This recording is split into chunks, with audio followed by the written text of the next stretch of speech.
Hello.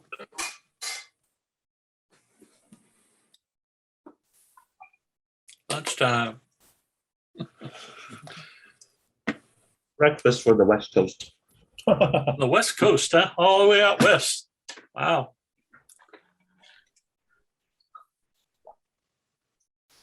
How's everybody doing? I'm doing fine. Doing good. Doing good. Where are you guys located? I'm in North Carolina, Western North Carolina, in the Appalachian Mountains. Cool. I'm in Georgia. Awesome. I'm in San Francisco, All right. Bay Area.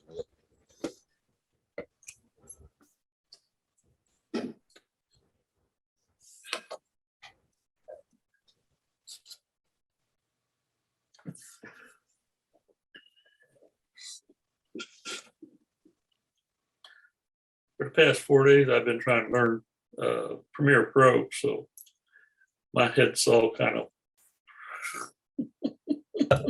Kaboom. yeah.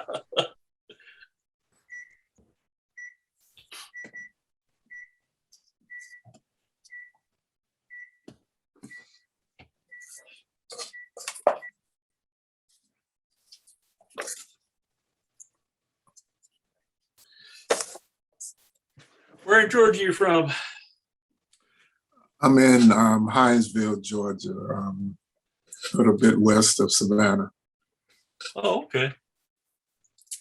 You down the hot country down there. It's kind of humid, yes. It's been raining for here for a couple of days and continues to rain another day or two. Yeah.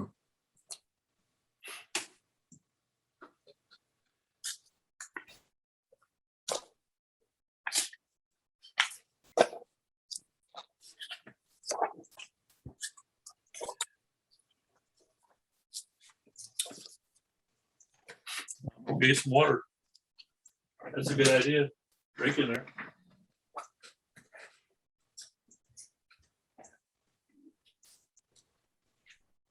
Whew. So when are you going to take your test? It's kind of up in the air right now. Oh, yeah. I said probably at the end of this year, but it'll probably be in January. Okay. Yeah, because I think I'm gonna have too much going on around the holidays, so I didn't want to kind of put too much on myself. Understood. But try to cram it in by next Friday. All right.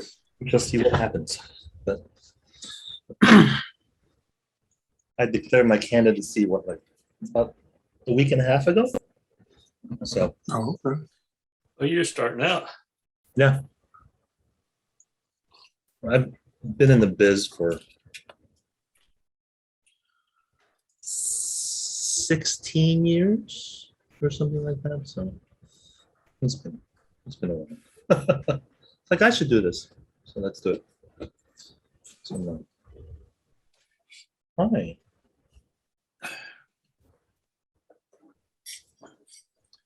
Well, actually, I've been taking pictures since I was 11 years old, Oh yeah.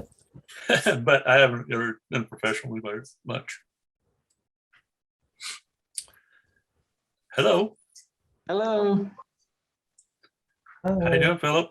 I'm doing great. Thank you, Richard. Just trying to get organized. Hi, Phil. Here we go.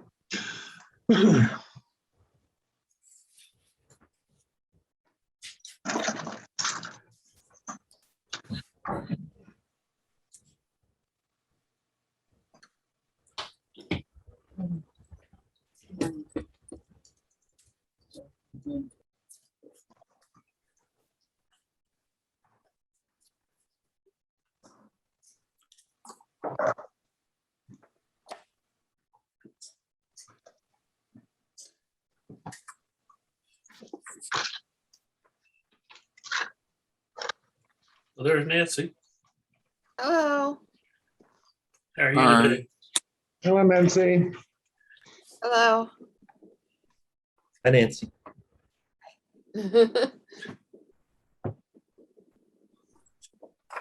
How's everyone this week? We're good, thank you. I That's just, pretty good. Doing well. Watching it rain. What's it rate? I don't know. Watching it rain. Watching it rain. Oh, watching it oh, your rain. rain. Oh, Yeah. Where are that's you? nice. I'm in North Carolina, Western North Carolina.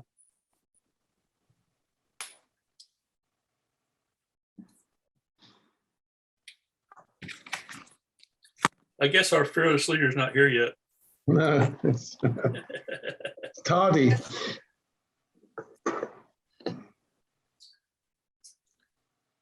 Yeah.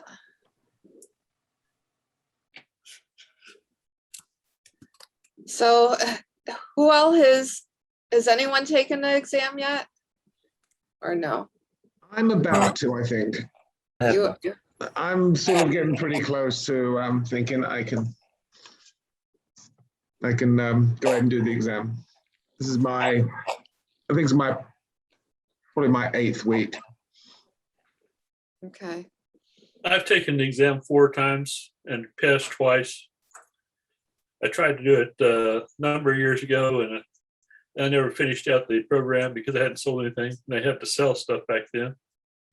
And I decided to do it again this time. And first time I didn't quite. Well, I did. Actually, I did pass it this time, first time. So I guess it's 3 times. Okay. I mean, as far as studying is concerned, what point were you confident that you can go for the exam? Because I'm at that point now where I think I'm confident to take it, and then I question myself. Well, I did everything online, basically what the PPA has online, along with the Quizlet program. Yes, yeah, And I took the Quizlet and did the flashcards until I knew them correct. backwards and forwards. Yeah. And also took the exam test several times, the sample tests they have. Mhm. And when I got to where I was confident I could do it, then I went ahead and got it this last time. How different was the exam questions on your studying? I mean, was it right on point that when you went through Quizlet and when you did the mock exams, did you feel that it was more or less the same questions, or was it a lot different? Pretty much the same questions. Yeah, you do need to know a lot of things. I watched the videos online. I've done all that. I'm at the point where I've done it. I've done everything that you said that you did. Okay, well then you're probably ready. Okay. If you're remembering, if you do those flashcards, everything on it, Yeah. Mm-hmm. and did the test, it's coming out good, then you're probably good. Okay. Did you do the proctor, or did you do yours on the internet? No, I went to the site and Oh, took you it. did on all of them. All of them. Oh, Yeah. you did? Back then it wasn't proctor situation. The first 2 times I took it, the first time I tried to get CPP, and I went to Alabama and I missed the test by 1 point. Uh-huh. So it was a long trip, and I'm sorry. the instructor, the guy that was watching the thing, the monitoring, and kept falling asleep and dreaming, snoring, and kept disturbing me. So I think I would have got it if it wasn't that. It was too much trouble listening to him. Yeah. But then I went to Nashville and took it there. I got, I think, an 80 at that time. Okay. So yeah, I'd be interested to see what people's view is like regarding the proctor. I read through it and looked on how they did it, but it's going to save a long journey somewhere, I think. well, generally, you don't have to go very far now, I don't think. I don't know. I've got 4 or 5 hours drive. It's my nearest one Okay. this year. Yeah. So it's a little bit too far, I think. Yeah, my first one was like 6 hours or 7. Oh. Mm, Then the second was about 5 hours. okay. But then the last one was right down here near Atlanta. So actually Gainesville. Mm. Then how long did it take from you doing your exam to the photography portion? Or that's what you're working on now, I think, isn't it? I'm working on the Sherman. Yes. Yeah, and I've had some difficulty on that. And I'm mostly just listening today to see what everybody's doing and kind of keep myself reminded of what I need to know. Right. Right. So did we have somebody in charge of the meeting today? Yes. And are they not on or? No, they're tardy. They're tardy. Okay. Has everybody taken the test or where No. each of I'm you are about most to of take you? it. I have not taken it. I'm planning I to have take not. next week. So All right. Can we really fast go through who everybody is? I'm Sally Kohler, by the way. Hello. Hello. Hey, I'm not usually, I've been a liaison for about 14 years and I get busy, so I don't get on all the time. So I'm going to kind of take over till he gets here. Okay, All thank right. you. So can we run through who everybody is? Just tell me your name and where you're from. Yes, I'm Philip Walker. I'm from Dallas, Texas, and I'm probably a week away from doing my test. I think that's where I am at the moment. Good deal. I'm Lawrence Luck. I'm from the, oh, sorry. Okay. I'm from the Bay Area. I have it scheduled for September 29th. And so yeah, I think I'm ready to go. So I just need to do a little more studying. That's awesome. I'm Nancy Kiefer and I'm from Syracuse, New York. I have not declared yet. I want to get some of the videos under my belt and then I'll declare. That's awesome. I'm Charles Smith. I'm from here in Georgia. Charles, I know you. I've declared, I just haven't scheduled a test yet. So I'm still reviewing the videos and whatnot. So. I'm Richard Hyatt. I'm up in Western North Carolina near the Georgia-South Carolina line. And I've taken the test a few times and I've passed the last 2 times. At 2 different times that I went. But anyway, that's where I'm at right now. I'm working on Sherman. And I'm James Martinez. I'm a liaison here in Arlington, Texas, and I've been a liaison for about 1.5 years now. That's awesome. Well, nice to meet you all. What was the topic that they were going to talk about today? It was open, It's open? yes. All right. So this is good news. I've got Chuck Odom walking through my front door. I got cameras on my studio. So Chuck's going to be here to help us in a minute. Though one thing that I see that a lot of people have trouble with, I'll just jump in here and we'll start on something, is like equivalent exposures. Is that something that you all kind of? Yeah, I like that. Yeah.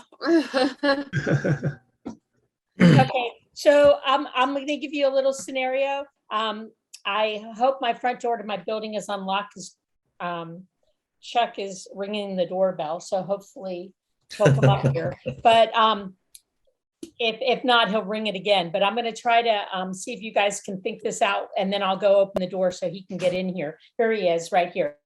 Okay, so I did Santa photos, okay, on Saturday.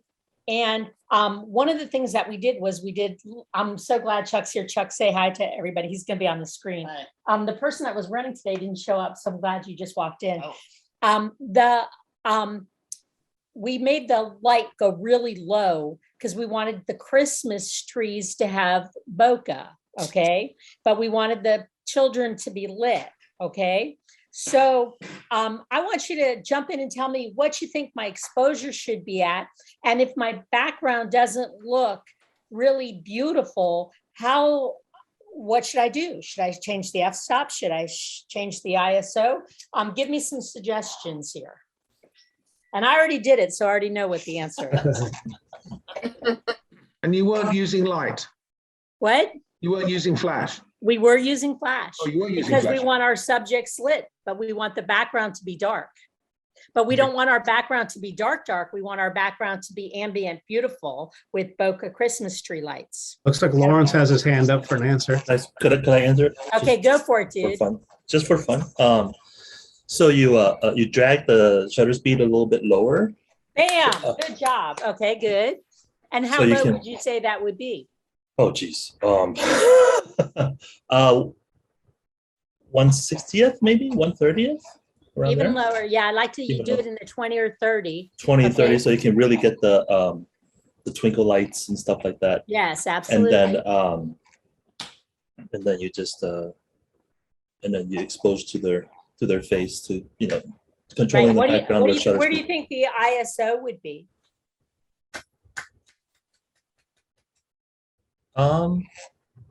100, 200. What do you think, Chucky? 100, 200 for ISO? I know what you always use in your studio, so I'm not. We have a tendency to like 400 a lot. over 400. here. Yeah, I was But gonna go to 400. But Chucky says 100, 200 works. What would your f-stop be? Oh God. Depends on if I'm doing Santa pictures, they're what, like 10, 15 feet away, and then you add another 2-3 feet of depth of field for that. I don't know. Maybe f8 with the power and like. Not if you want bokeh, surely. Yep, I got somebody here helping you. 5.6. No, I And go lower why? than Or that. F4. You go lower than that? Why? Yeah, I F4. go Why Four. not 2.8? because it's to be a shorter depth of field. And what would happen? Oh, you want both? Sorry. Okay. BOKEH. I thought you meant like bokeh lights. Are these like special like Christmas lights and down in Boca? No, like the lights went out of focus. I thought like Boca Raton lights. Oh, okay. Sorry, I pronounce it differently in my head. So Okay, or I could say circles of confusion.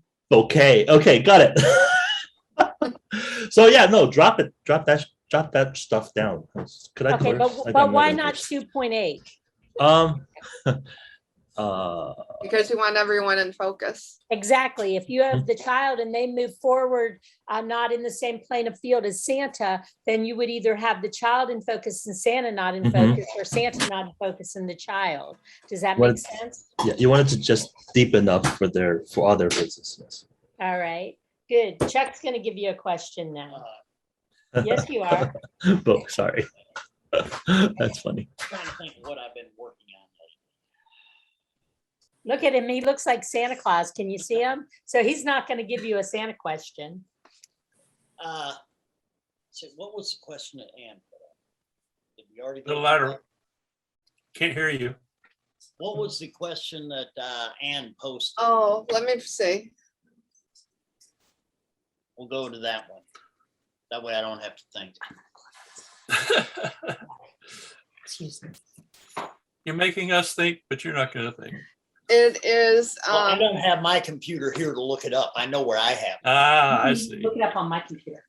to achieve the greatest contrast when lighting a subject, the main light modifier should be A, softbox close to the subject, B, parabolic reflector close to the subject, C, grid screen that is bounced off a white wall, or D, a white umbrella feathered toward the subject. So what do we think that one is? You got 4 choices. You can guess and get 25. Or take one out that you think you know it's not the answer. Yeah. Start eliminating. Start eliminating. Can anybody help her? It's not the softbox close to the subject Why? because that's going to create a softer light, so it'd be less contrasty. Soft light, less. So you want a harsh light then, is what you're saying. Right. Okay. Yes. And it won't be D, the white umbrella feathered toward the subject. You can take that one out because it gives the same effect as the softbox. All right. What else? So we've eliminated 2. We've eliminated the softbox and the umbrella. Right. All we've got left is the parabolic reflector and bouncing off a white wall. I, It would take off bouncing off a white wall. yeah, that's what I was thinking too, because that's gonna make it softer too. Yes. That's So going it's- to give you a very nice soft light. Mhm. All you've got left is that parabolic reflector. Right. And that's a lot of those are little bitty things. Mhm. And you got to remember, big light, soft shadows, small light, harsh shadows. Even though the sun is extremely large, for those of us who have actually visited there, it is. But it's also so far away, it appears small in relation to us. And so that's why on a sunny day, you have very harsh shadows. You look at your shadow on a sunny day and it's just a perfect outline, nice sharp lines. But if it's a cloudy day, that sun diffuses through those clouds It's like a softbox. and it's a gigantic softbox. And then your shadows become fuzzier and more out of focus and softer. So yeah, if you want a lot of contrast, you're going to use the smallest light to give you the harshest shadows, which you probably don't want to do on a lot of people. To me, it's okay because everybody likes to see all the wrinkles and everything. So they use a harsh light. Right. All right. And that the way that we did that question, that's the same way you do it on the test. When you get to questions, you see, okay, which one of these can I throw away right now? And on pretty much every question, you're going to be able to take two of them and toss them in the trash immediately. And then you've only got a couple left. And then you think them through, just like everybody did here. And you come down to the very last one, which was the parabolic reflector. And that is actually, if you look up the answer, that is the answer that they had, and it was referenced. This one I'm thinking from memory. Around page 246, 247, I believe, in the London Upton 12th edition. Now you know the page. why he's my friend. I looked it up yesterday. Oh my God. I'm not that smart. I Yeah, just You're researched just showing stuff. off now, right? OMG. I might add something on that. When you're doing those test questions, yeah, you can deliver, get rid of some of them, but sometimes they're pretty close. So before you really throw it away, make sure you understand what the answer is, and does it fit the question. But there's sometimes it's fairly close, and you still have to think about it some. Yeah. And one thing I also do, which is much easier on the written test, I've never taken the online version. I understand it got a few tweaks in there that I don't really care for. But on a written test, if I come across one like, I'm not really sure, I just make a note and move on to the next one. Yeah, A lot of times, the answer to one question, you may find it 3 or 4 questions later, where it Right. jumps right out at you. And, that's why I took my little note sheet. And if I was skipping one, I wrote down the number so I'd know which ones to go back to. I think I circled them. Circle the question, make sure that you come back to that question. Yeah, somehow you mark it. So I'm not sure how you do. If you were doing it online, you probably have to write it down. Right, yeah. Well, what I think you have to do, if what somebody told me online, is they have them in like groups of 5 questions, and you have to answer all 5 before you move on to the next group. Hmm. So in a situation like that, you just pick an answer, but write that one down, because you do get to go back and review everything before you hit submit. But yeah, I found a lot of tests I've taken that the answer to one question, maybe 3 or 4 questions later. And it's not always done on purpose. Sometimes it is. I used to write test questions, and so I would like, okay, that one's pretty difficult. Let me go a few here, and yeah, let me give a hint in this question. See if anybody's paying attention, because I was always taught, go through, answer the ones you know, skip the ones you don't know, and then go back. Yeah. I actually had a college chemistry professor. He told us to read through every question before you answer anything, then go back. Yeah, he got me. The very last question was, you shouldn't have answered anything, sign your paper and turn it in.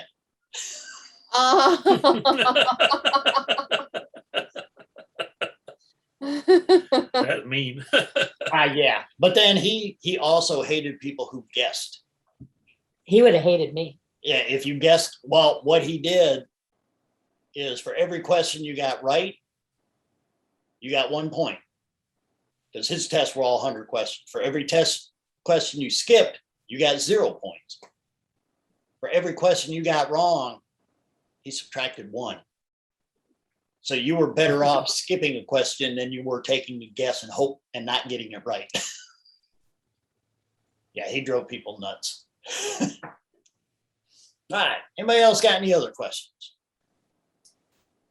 Because if I don't know the answer, I will A couple of weeks ago, Chuck, I wasn't in the position to write down, but there were like five items that you memorized to write down on your sheet. And I remember 3 or 4 of them, but there was one more, for the life of me, I can't remember what it was. What are the 5 that you... I wrote down all the f-stops. Yeah. From 1 to 22. Sure. In full f-stops. Mm. All the shutter speeds up to, I think, 1,000 or 2,000. All the ISOs starting at 100 and going up to where I got tired of writing. Both the additive and subtractive color wheels. Yeah.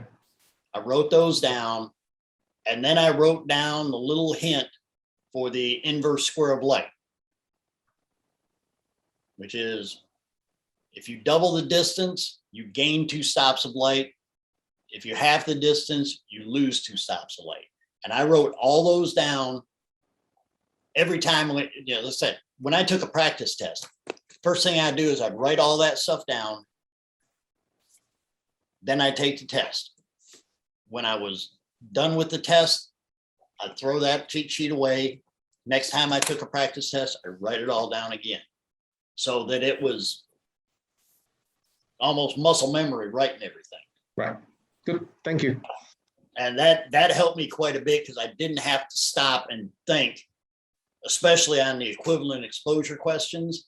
I didn't have to stop. Let's see. I went up with this. I could just look at the chart. Like, okay, this one goes this way.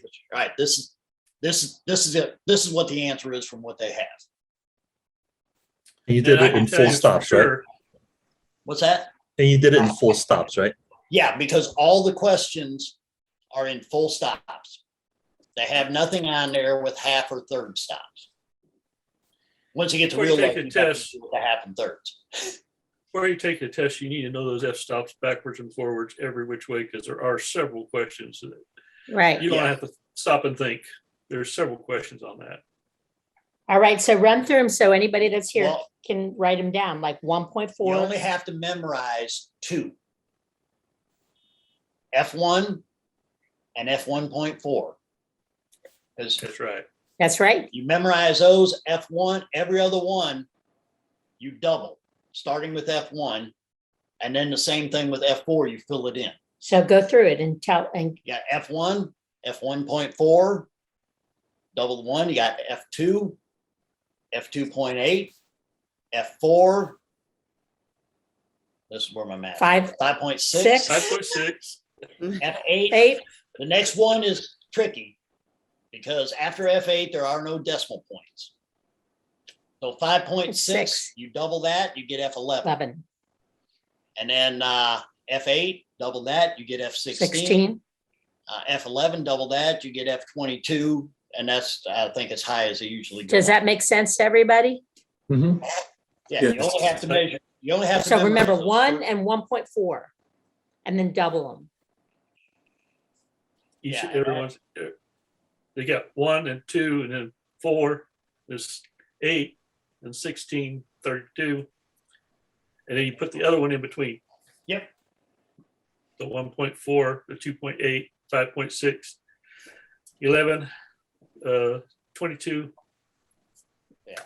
With the shutter speeds, it's a little more difficult because you start at 1 and then you start doubling, but in a couple places, they were terrible at math when they came up with them. When you go from 1/60th, you double it, it should be 1/20th. But it's 1/25th. Yeah, it should be 120. Yeah, but they're not. They're not, yeah, Okay. they're terrible. at So math. let's go through the shutter speeds really fast. Let's see, 1, 2, 4, 8, 15, 15. because I don't do a 16. 30, 30th. 60, 125, because I don't do 120. And then you got 500, 1,000. 250. You missed Oh, 250th. 250, 250. 500, 1,000, 2,000, 4,000, 8,000, on and on. Okay, and which one is fastest and which one is slowest? Just in terms of the 4,000. number, is a 2,000 faster than a 2? Yes. Right, because you got to So you remember, understand that? they're actually all fractions. So all fractions 1 over 2,000. I never say the 1/125th of a second. That's too many words to get out. So I just say 1/25th. Yeah, is go my to a shutter speed. 1/25th. But it's actually 1/125th of a second. So the 1/2000th of a second is a whole lot faster than the 2 seconds. It's kind of like, like most people don't remember that your f-stops are fractions. They're actually ratios between the focal length and the diameter of the aperture inside the lens, which is why f/22 is a whole lot smaller than f/2.8 as far as the aperture. Right. So why do you think that they want you to know shutter speeds? For the different types of photography, whether it's action or you want bokeh. Right. Or, well, understanding also when you need to be on a tripod, you got a bride running out. You want to make sure that you can capture the moment. You got a golfer doing a swing. You want to make sure you don't lose the end of the tip. I'm going out tomorrow on Thursday to photograph golfers. And sometimes when I haven't done it in a year, I don't put it on a fast enough shutter speed. And I come back, I look at my photos, there's no golf club. I'm like, oh God, I got to remember to do that, So, and it's like the more that you can put it in your brain, what each one does and how you do it, and especially too, there's a difference between a good golfer and a bad golfer on the shutter speed too, right? Yeah. And like this afternoon, I'm going out to photograph a middle school football game. My grandson's playing. And I use my minimum shutter speed when I'm doing something like that is 1/1000th of a second. Because them little kids move pretty quick. Yeah. Matter of fact, I cheat. I have the custom settings on my camera. I've got the Canon 5D Mark III. It's got 3 custom settings. One I keep set for my studio, which is a little booth out at a flea market. The other one, number 2, I set for when I'm doing a football games. So I don't have to remember my settings. Once I get them right, I register them on there and I'll just flip back and forth. Right. That's kind of like the last time I helped Sally do the Santa pictures. Some were lots of light, some were low light. Mm-hmm. I set up her camera, forgot to tell her about it too. Yeah, we had C1 and C2. We did it the other day. Yeah. I did C1 and C2. So all I had to do, all right, we're going full light, C1. We're going low light, C2, turn off the trigger. And it makes it that's just one of the, features of the camera that I like because, like I said, I'm lazy. All right, I'm gonna push you back onto here so they can get all these little 5 cheat sheet things. Okay, let's do the color wheel, the next thing you said you should write down. Okay, the color wheel. You do the adaptive or the additive and a subtractive color wheel. The way I do it is I just draw the 3 circles that interlock with one little spot in the middle. On the big part of the circle, first I'm doing the additive one. I write RGB. And in the smaller where they got a hair. Smaller. He's an old man. Yeah, smaller parts is where I put the complementary colors. Like R, right opposite that, I put the cyan, red and cyan, green and magenta, blue and yellow. And in the very center is going to be, what is it with the additive colors? When you add all the colors together, what do you get? White, When you add the 3 colors together, white. you're going to get white. So the center part where they all overlap is white. You draw the same diagram for the subtractive color. The only difference is you put the RGB in the smaller parts where 2 circles will intersect. We need to put a diagram of this up. Yeah, but I don't have my. I know. And then you do the magenta green or magenta yellow and cyan with black in the center because you're subtracting. And we had that up last week, but Yeah, I remember I had that up last week. yeah. Yeah, I do. Yeah, and that, and then if you want to look it up, Oh, did somebody put it up here over here? What's Here's this? how I did it. I don't know if you can see that or not. But I go RGB, just put it where it should be. Then CYM. Cat K is of course black, but that's the way I put mine. Oh, here it is. Let me see if I can save image as. Okay, hold on. I just put another link up where it'll bring you directly to. actually you take the that picture. same one that you just did and you Mhm. reverse Yeah, if you look on the chat. I the was trying to last upload it from here. Isn't that what you do right it right here? here. Let's, I saved it to the desktop. you save it to your desktop. So I'm going to, There it is.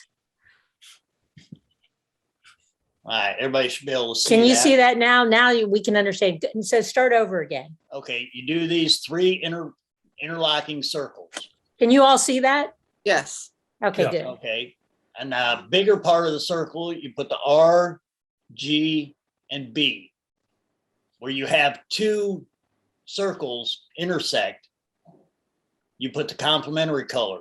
Opposite blue is yellow, opposite green is magenta, opposite red is cyan. And I found a little thing that helped me. It was a really stupid one. I think I mentioned it last week when we have this, General Motors buys red Cadillacs. G, M, E, Y, R, C. And that gives me all the complementary colors. Now for the subtractive color wheel, where they intersect, that's where you put the RGB. And then the bigger part of the circle is where you put their complementary colors. And then the center is going to be black. And I practiced that a lot until I finally got it right. And there will be a lot of questions, aren't there? I think there's pretty many questions on this. There- So this is something you really need to spend your time studying. And depending on the version of the test, they're not going to ask you I mean, they might say, oh, what's the complementary color of red? Like, okay, you look at cyan, got it. But I had one question. It was like, all right, if you add red and green together, what's the complementary color going to be? And it just, I froze for a second because none of the practice tests had anything like that. So I'm like, okay, red, yeah, yellow. Oh yeah, complementary is blue. And it, every now and then they'll stick something in there that kind of throws you just a little bit. But that's good. And like I said, I told people, I took practice tests and then I would go back and I would research all the questions that I missed. And I would take it until I was scoring in the mid to upper 90s on every time I took a practice test. Now I signed up for Steve Kozak's course, which it helped me a lot, but it's something you have to pay for. I think it's like $100. It's so worth it. And yeah, when I took the test, I know I got in the low 90s. Because what I did is I didn't want to know the right answer. I wanted to know why it was the right answer. Right. Because I'm a techno geek. All right, so I'm going to come back to this. We've gotten the f-stops now. We've done the shutter speeds. Now we've done added and subtracted colors. What's the next thing? Let's see. You said there were 5 things. Somebody help me here. Okay. It was the distance, the doubling the distance ISO. and the Okay. half and the distance. It's the, did you hear what he said about the distance? The inverse square of light. There's a whole lot of information you can look up on there. The easiest thing is if you double the distance from the light to the subject, excuse me, you lose 2 stops of light. Right. If you're at F8, if you measure 5 feet from the subject, you measure, your light reads F8. Now you move that light 10 feet from the subject, and then you measure the light at the subject, it's going to be 2 stops less, which is what? What's 2 stops down from F8? F4. Or, yeah. Actually, a number of times at home, I pulled out my light meter, and I actually proved that to myself. I actually would get a certain distance from my light, trigger it, see what it said on my light meter, and then I would go twice that distance, trigger it again, and it was exactly a 2-stop difference.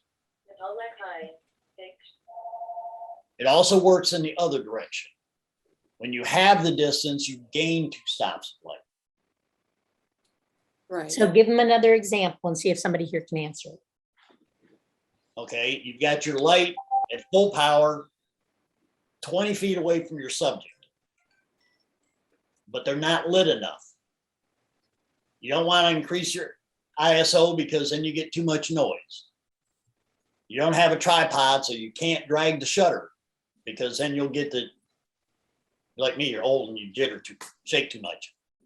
So all you got left is to move your light. So your light was reading F2 at the subject when it was 20 feet away at full power. Now you move that light 10 feet from the subject. What's it going to read on your meter?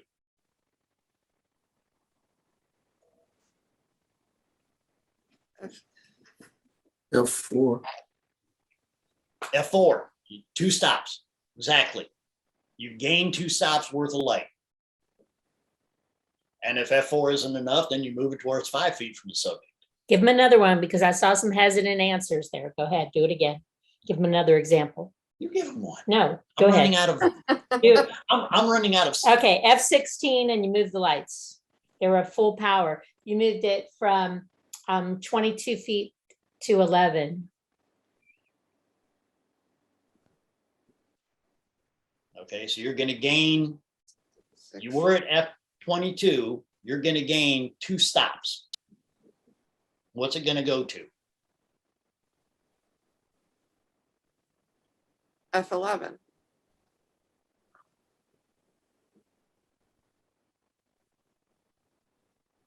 You're gaining 2 stops. 2 stops more light.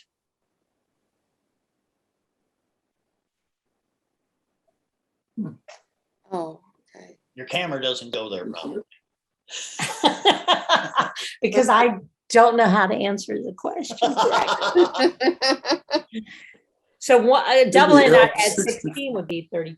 And then, Well, if you doubled your, yeah, if you you're went right. 2 stops from F22, you would be a theoretical F44. Yeah, which doesn't exist. So Well- but you understand why I want Chuck to ask the question. In my camera, there's probably somebody who's got a camera that will take go. Yeah, somebody, probably Charles, because he has lots of good equipment.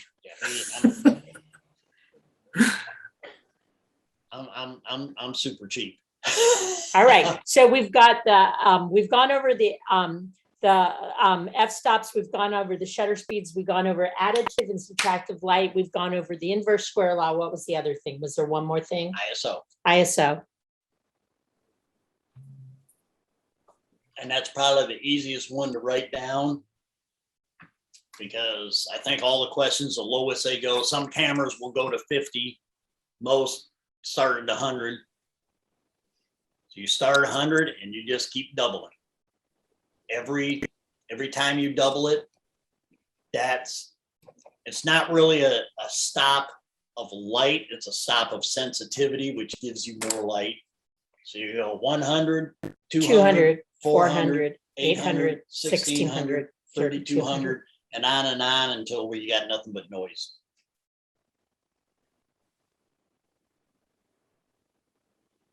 And I also put arrows on mine.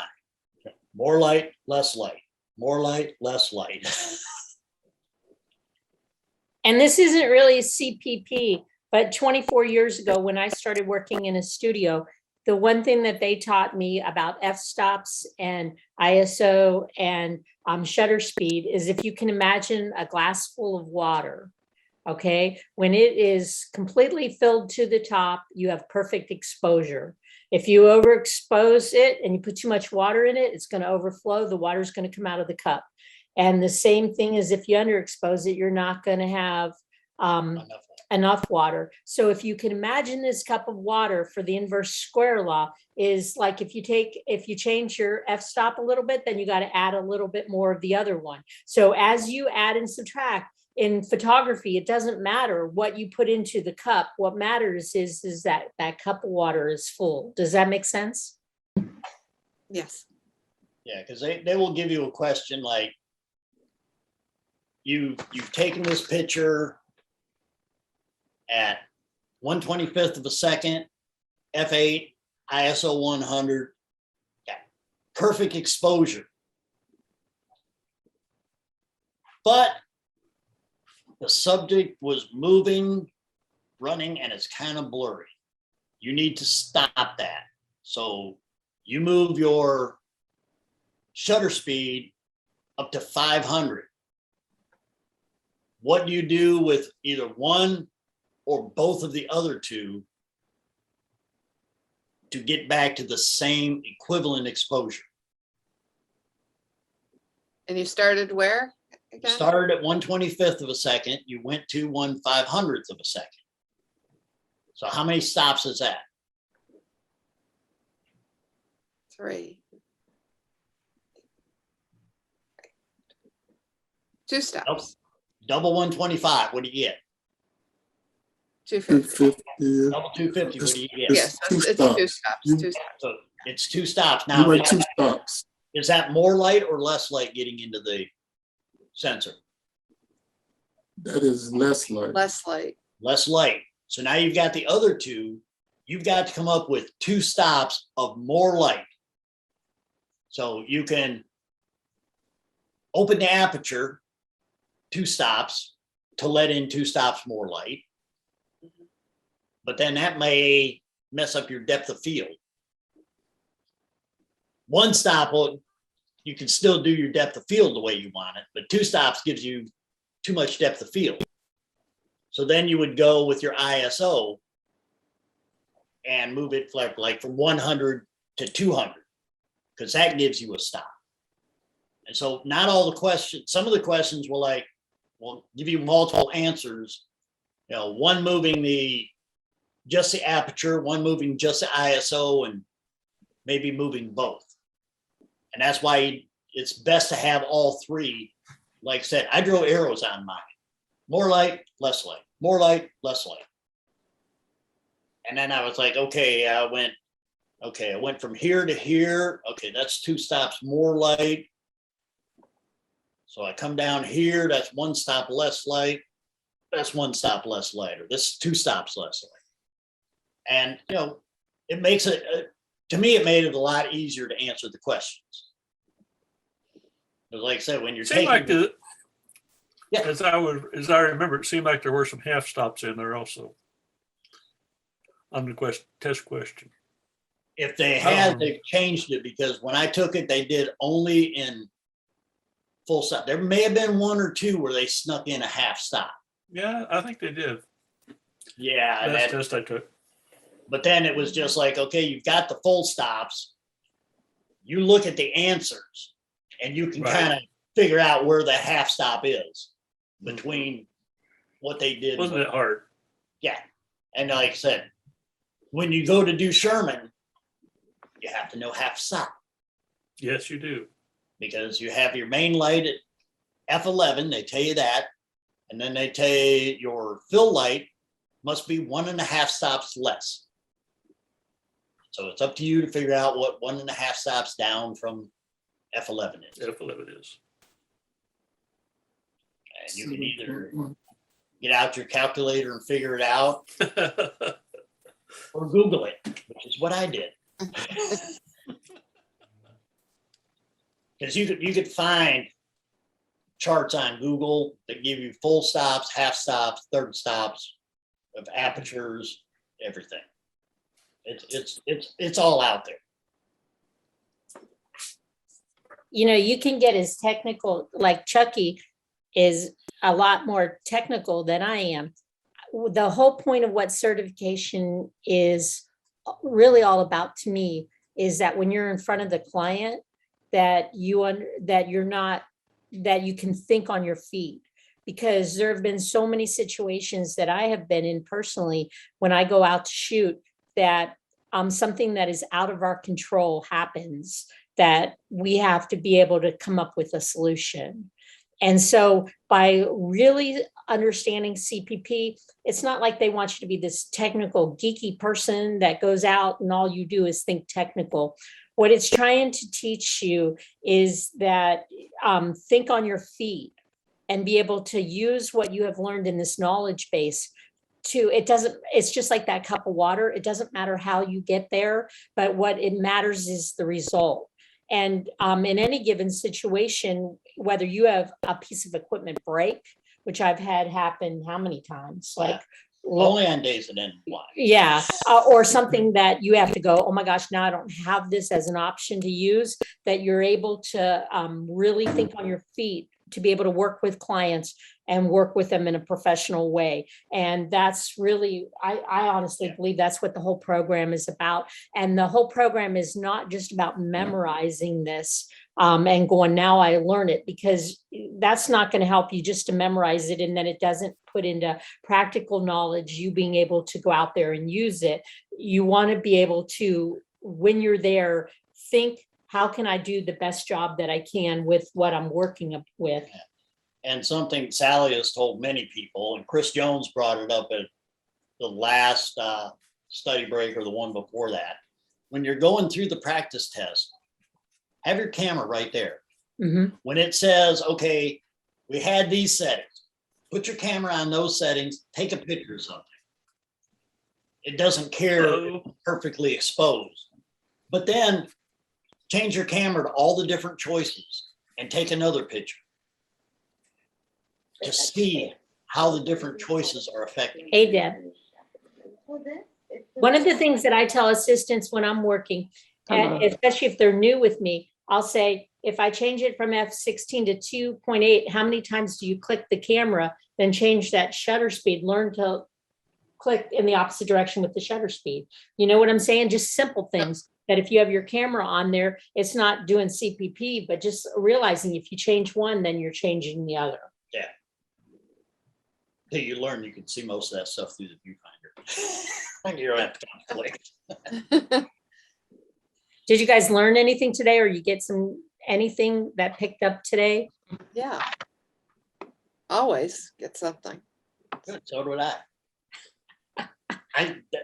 I don't come here to so much to teach. I come here to keep learning myself. Me too. That's why I'm here. Because I can tell I'm people, not if teaching either. I can't learn anything, check my pulse. I probably don't have one. Yeah. Like I said, like I like to say, main reason I got the CPP is to get Sally off my back, because she was harassing me for years to get it. And How I long found have you had it, Chuck? How long have you had it, Chuck? How long have you had it? 2 years. 2 years. Okay. And he thought I was crazy when I told him I wanted him to try. And what amazed me the most is when I started studying for it, I started questioning everything I'd done in the past. Like, how did I figure out what button to push to click the shutter without knowing some of this stuff? Because it taught me more of what I did not know, which turned out to be a whole lot. And like I said, it gave me a lot more confidence. There was many times, and Sally can tell you, she'd say, all right, we're out on the shoot. So all right, you go ahead and get behind camera. Like, no, you go ahead and do that. I don't feel comfortable in that situation. Now, if I'm working with her and she says, get behind camera, like, yep, okay. What else you need? Yeah. I have a new assistant. I was telling Chucky the other day that she's having problems with her focusing. And I'm like, move the focal points around. She's like, what do you mean focal points? I'm like, there's focal points in the camera and you want to put it where you want to focus on the image. And she's like, there's focal points on the camera. So sometimes what we don't know that we don't know it. She's Right. like, she's been shooting for how long? I probably think she's been shooting for 10 years. Nobody's ever told her that there's focal points inside of a camera. What we don't know, we don't know. And until somebody shows us what we don't know, we can't. Yeah. And that's why even I would encourage you, when you get your CPP, it doesn't mean that you've arrived. That's why I stay in the group, because I learn something every time I come around people. You just keep on growing and learning. It's like really great. Like Jamie Hayes says, your CPP is your driver's license. Doesn't mean that you can go out and race at Indy. It means that you know how to make a car maneuver on the road. You know the basics. And from there, you keep improving. And one thing I learned, because like I said, my background is not photography. It was electronics technician in the Army. And the one thing I learned really fast is no matter how long you've been doing it, no matter how much experience you have, somebody could be a beginner, knows something that you don't. Don't be afraid to let them tell you something. Because I remember one time, me and another guy, we'd had lots of experience on this radar. We're in Korea and we're working on this thing. We're 3 hours into it, cannot figure out what's wrong. For this kid who just finished school said, well, you think it could be that? And we looked at it on the schematic and like, how long have you thought that might be the problem? Well, a couple hours. Why didn't you say anything? Well, I figured you guys knew more than I did. Obviously we didn't. It turned out that what he pointed to is exactly what was wrong. So we wasted 2 hours running around in circles instead of getting the opinion of somebody who didn't have near the experience that we did. Because he saw something we didn't even think of. Does anybody have any questions before we sign off or anything?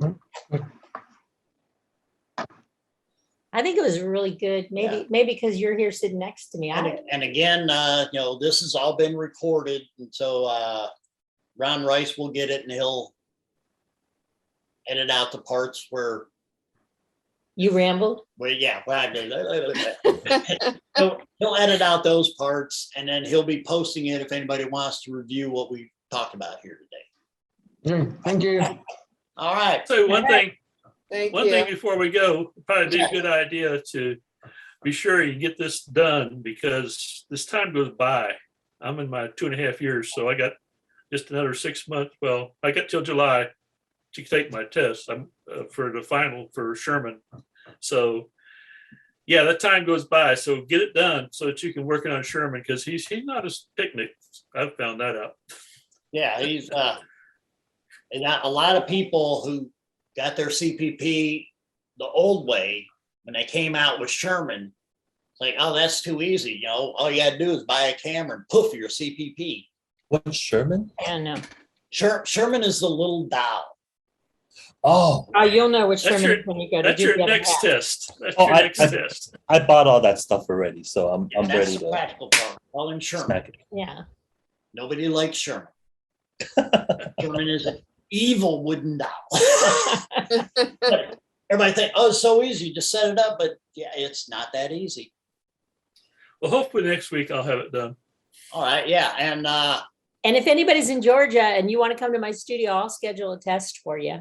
So, I'm and we're coming. we're There you opening go. up, believe I'm it, coming. next week is when we open up the calendar, I believe, for the Sherman image previews. So anybody who has taken their pictures of Sherman and want one of the liaisons to go through the checklist with them, you should be able to start scheduling that. We open up usually the week before image submission, and we stay with appointments all the way through the last morning of image submission.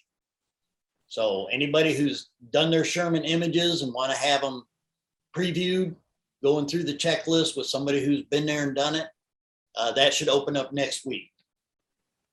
And the link to it will be in the submission group. It'll be in the exam group. And I'll make sure it gets put out next week. All right, well, I'm not there yet, but thank you. but when you get there, like I Yeah, said, but you need to take that test so that you can be there. the whole thing is whether you're working on the written test or the image submission, this group is here. We got somebody here to help, or we hope help. So far, it's worked. I appreciate that. All right. Learned a We lot all- with this group so far. and and I want to say something too, as somebody that's not, and then I'll get off and say this, but as somebody that's not a very good test taker, I never was. Like, I'm never going to be a Chucky. I mean, it's never going to happen. I'm not technical like that. But in my career, it doesn't matter that I'm not like that. Do you understand what I'm saying? So, I mean, I've photographed presidents before of the United States. It's like, it doesn't matter. What matters is, can you do the job when you get in front of them? And do you have enough knowledge base that you can carry that out? So don't freak out that you're not at a 98 taking the test, because you can also pass with getting a 70 or a 75 or whatever. And I would encourage you to want to get up in the higher score. I'm not saying that, that having a low score is a good thing, but don't freak out like you have to get every part of it. What we're hoping is that somewhere along the line, you'll pick up all of this, and that, like Chucky says, it's just getting the driver's license. And that's why I stayed working on the CPP as long as I did, because I learned by repetition and constantly learning. And there's a lot of people that are like that. So, and then on the other end of the spectrum, there are people like Chuck that are just very technical. So, all right, guys, have a really wonderful week. Thank you. See you later. Okay, talk to y'all later. Okay, bye. Thank you.